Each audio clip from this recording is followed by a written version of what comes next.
সড়কের শৃঙ্খলা ফেরাতে তৃতীয় দিনের মতো আজও রাজধানীর বিভিন্ন মোড়ে ট্রাফিক পুলিশের ভূমিকা পালন করছেন সাধারণ শিক্ষার্থীরা। এছাড়া বিভিন্ন গুরুত্বপূর্ণ স্থাপনা ও রাস্তায় পড়ে থাকা ময়লা আবর্জনা পরিষ্কার করছেন তারা।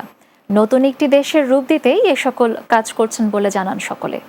বিস্তারিত জানব প্রান্ত পারভেজের প্রতিবেদনে, আর ছবি তুলেছেন তরিকুল ইসলাম খোকন। গত কয়েকদিন ধরে সড়কে নেই কোনো ট্রাফিক পুলিশ। এই অবস্থায় টানা 3 দিন ধরে রাজধানীর বিভিন্ন সড়কে ট্রাফিক পুলিশের ভূমিকায় রয়েছেন শিক্ষার্থী ও অন্যান্য স্বেচ্ছাসেবী সংগঠনের প্রতিনিধিরা। বৃহস্পতিবার সকাল থেকেই নগরীর ধানমন্ডি, মানিক মিয়া এভিনিউ ও সংসদ ভবন সহ বিভিন্ন মোড়ে সড়কের শৃঙ্খলা ফেরাতে নিজ দায়িত্বে কাজ করছেন তারা। ঢাকা শহর এখন যানজট খুব কম দেখা যাচ্ছে, আর এতদিন আমরা যানজট দেখেছি মূলত হচ্ছে আমাদের শৃঙ্খলা ছিল না। স্টুডেন্টরা মিলে 80% শৃঙ্খলায় ফেরাতে পেরেছি, এখনও 20% বাকি আছে। সব জায়গায় এখনও সবভাবে ভালো মতো ঠিক হয়নি। এখন আমরা চেষ্টা করছি, ইনশাল্লাহ আমরা 20%ও কমপ্লিট করে ফেলব।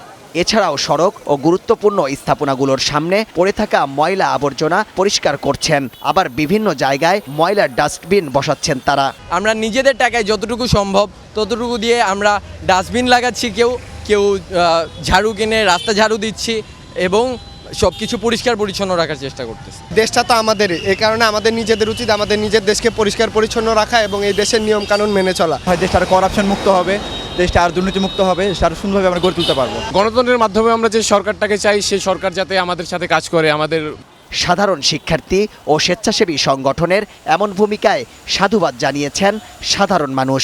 ট্রাফিক পুলিশের দায়িত্ব যেটা পালন করতেছে, এটা অত্যন্ত আনন্দিত বিষয় এবং খুবই খুশির বিষয়। মসজিদ, মন্দির, মাদ্রাসাগুলো ছাত্ররা যেভাবে মন্দিরকে রক্ষা করছে, রাস্তাঘাট পরীক্ষা, এটা তো অকল্পনীয়।